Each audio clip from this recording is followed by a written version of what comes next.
Alright, hello everybody. This is a little bit different of a video. Usually I script stuff and, I keep it a little more precise, but this is going to be more of a reaction, I guess, to the crash that happened to Ryan Preece last night at Daytona. We're going to kind of break it down and look at it and see what happened, per se. The reason why I'm doing this is because, the safety of the car has been a debate, and this is probably the most violent crash that this car has been through in terms of spectacular nature of it.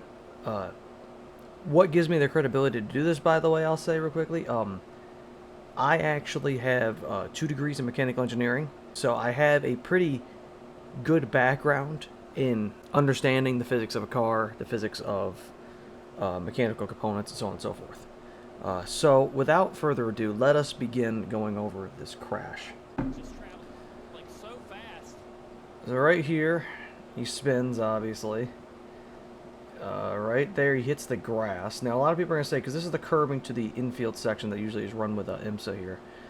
This helps it a little bit, but right here, right before he even hits it, right here, you can see the car already starts to get a little bit of air because of the unevenness of the grass. This part here, and I'll put a clip of it, in 2022, at only 140 miles an hour, Chase Briscoe spun, and at the same exact angle, flipped almost. He got air for a second on the front stretch here at Daytona. Same thing happened in the 2022 Daytona 500 with Harrison Burton at actually just up the straightaway a little bit here. He spun, and this right here and this area caught.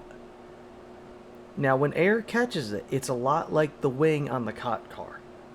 It's gonna just flip this thing over. Because watch, you're gonna see right here. It once it gets it, this car is gone. It's going for a ride. This is the very dangerous game you play with a flat underbody diffuser running these speeds.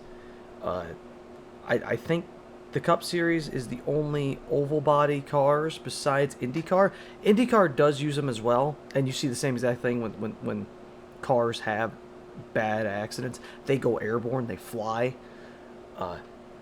But we've never seen in the Cup Series. The roof flaps will borderline do nothing when air catches this thing. It will go. The hood flaps will not do anything. This is just one giant lever on the underside of the car that will just have the air push it right over. I guess the best rule I can use to explain this is anything that can be used as downforce can also be used as lift. Generally speaking, there's obviously exceptions to that, but generally speaking, anything used as downforce can also be used as lift. So we'll keep going here. So the car catches right here. Now, I will give NASCAR this on this crash. This car is going to hold up really well through the rolls. It's going to do a very good job of taking the rolls and flipping and all that. So here we go. It's the first impact. That is a hard impact. That is a very hard impact into the grass. I'm apprehensive whether to say that a sod impact or a asphalt impact is better. Usually with sod, it kind of it's spongier. It can be spongier, so you kind of hit, but you dig in. You can dig in, and it really starts going, which we're about to see here. Asphalt, it doesn't dig in, but there's no give. You're just gonna smash into it, and that's it's a very weird game to play here. So he catches right here, and this is where it's gonna start spinning. Now, this needs to be fixed. The roof hatch is already gone. This needs to be fixed. I do not. It does that. That is another thing with this car that needs to be looked at immediately, because heaven forbid, if we have a similar crash to this and a car comes down there and hits him, we saw it happen with Newman, he is exposed. So this needs to be fixed immediately. And another thing we'll see here, as it flips again and catches. So it hits again there. Now what you're going to notice, that's the window nut. The window nut has become detached. Those, out of everything with this wreck, are 2 of the biggest things that need to get fixed. I don't know why they detached. I I assume, as we'll keep seeing here,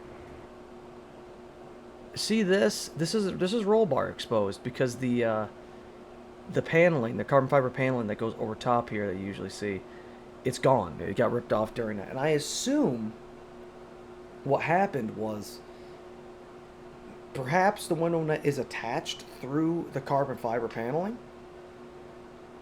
When the bracket gets ripped off, the window net has no other, because the bottom is attached to the roll cage. The top is then more than likely attached to this carbon fiber body. You need to find a way to attach it to the roll cage. And if it's attached to the roll cage, the brackets that hold the window net need to be stiffened or re-examined. Because more than likely, what occurred here was when that impacted, what took the blunt of the impact was that outer shell of the car and the supports to the window net. And it does not matter with the rest of the wreck sometimes if, well, what else happens. Because if the window net comes down and you start flipping, naturally your arms extend out due to the centripetal force. Your arms are no longer contained in the car. That's the main design of the window net. Anyway, I digress. Right here, it starts spiraling here. Again, you can see the window net right there again, right here. It's only partially detached. It's ripped off on the main brace. The one where they actually clip it, it's still attached here at this point. Right here, it has an impact right there on the side. And what's going to be interesting here is if you look, this whole front is twisted. And good thing with the next gen is that the straps on the tires stay intact here. Very, very good. They do a very good job with that. So I commend NASCAR on the fact that that they were able to stay attached to the car. There's not a lot of debris that goes flying off this car. I mean, there's a lot of grass. It looks very dramatic, but in terms of flying debris, it doesn't go very far. It gets slowed away from the car. Again, by the way, also right here, you can see the window net.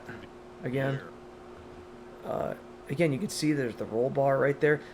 This main part of the body, by the way, holds up extremely well. Very good thing to see.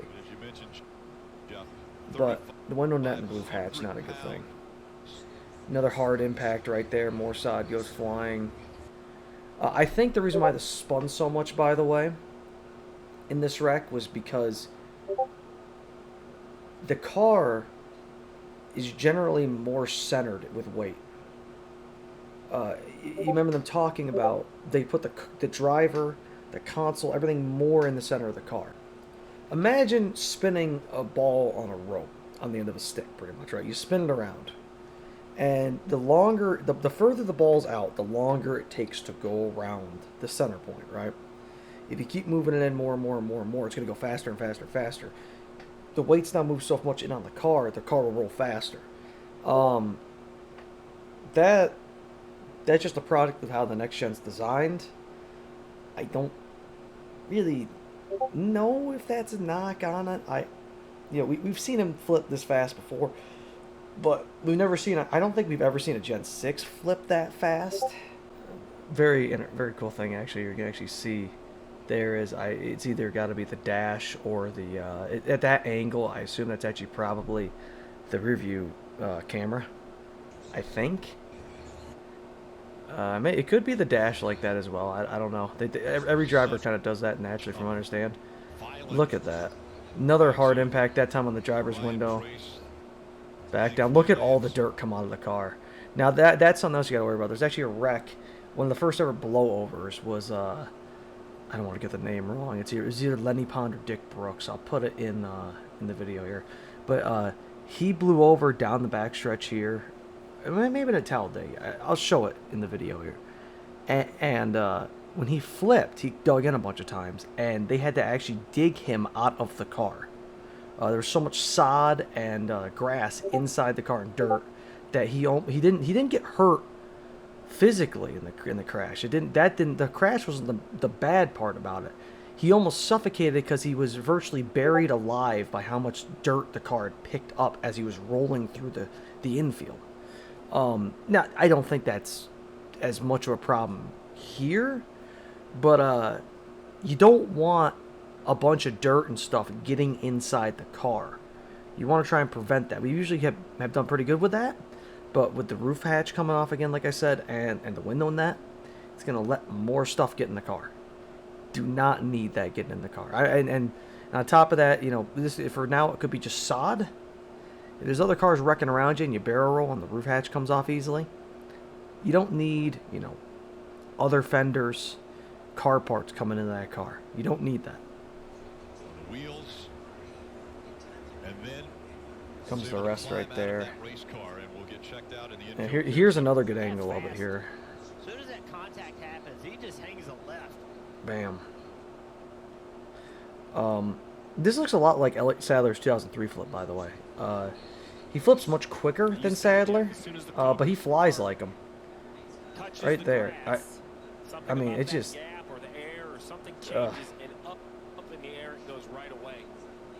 You can't really see a whole lot there.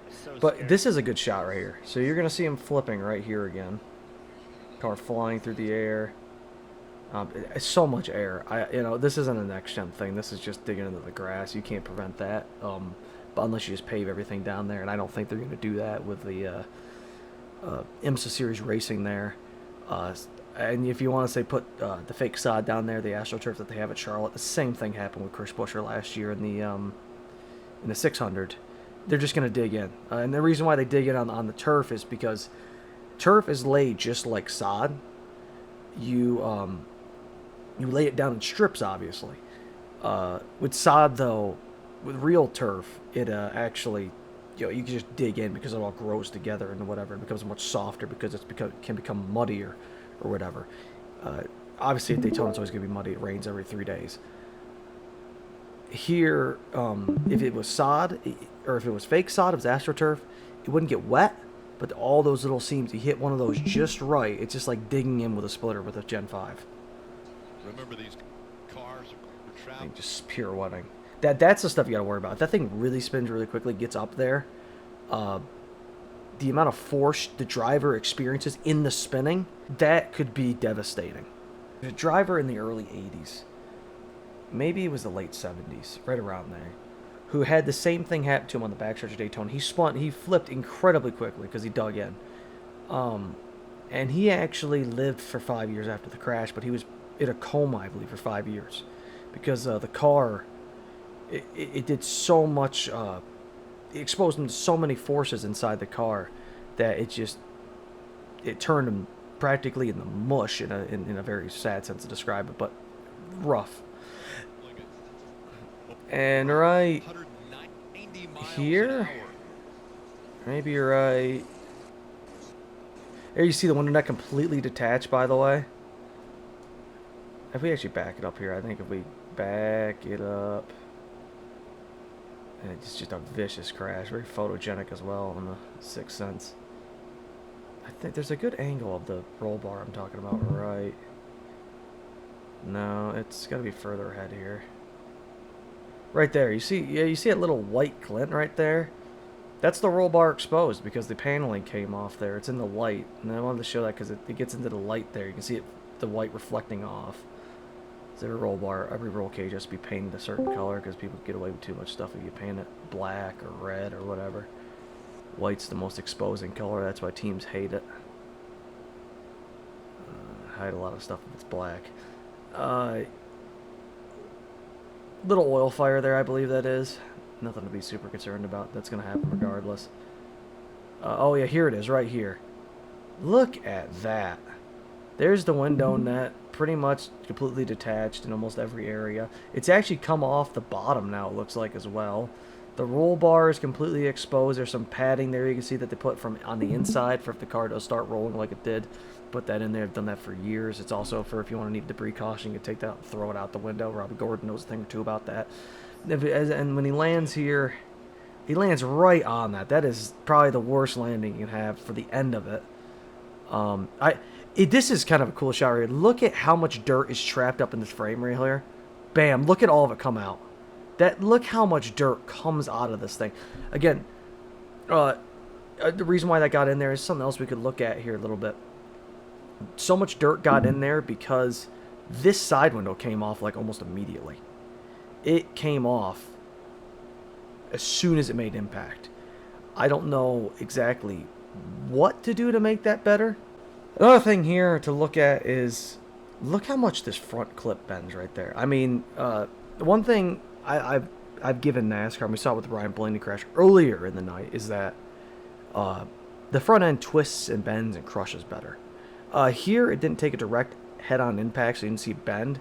But with how much this thing just twisted up, I mean, this sits down here, and this has probably moved a good, I want to say 2 to 3 feet up, contorted.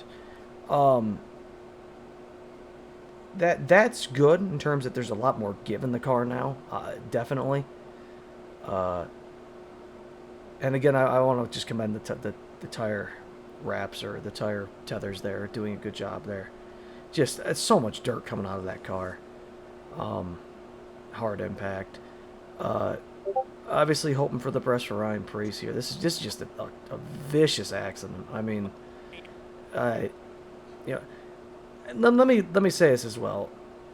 I think this car still would have gone over even if there wasn't a diffuser on it. I don't know if it would have rolled as many times. But I think it did get aided a little bit by the infield course. But a lot of people are saying there's a curb there. There is no curb there. They take the curbs out, from what I understand, actually during the races. Because for this reason exactly. They used to keep the curbs in there. And that's actually what Darrell Waltrip hit in 1991 and had a very similar but much more violent wreck in terms of the car just disintegrating. And there's obviously the photos you see of him with his arms hanging out as he's flipping through the air. It was a vicious accident. But you know, I obviously hope for the best for Ryan Preece. I hope for his good well-being and so on and so forth. Very scary when it happened. Glad he landed on all 4 wheels up, right side up. And yeah, other than that, hope people enjoyed this. And until next time, take care.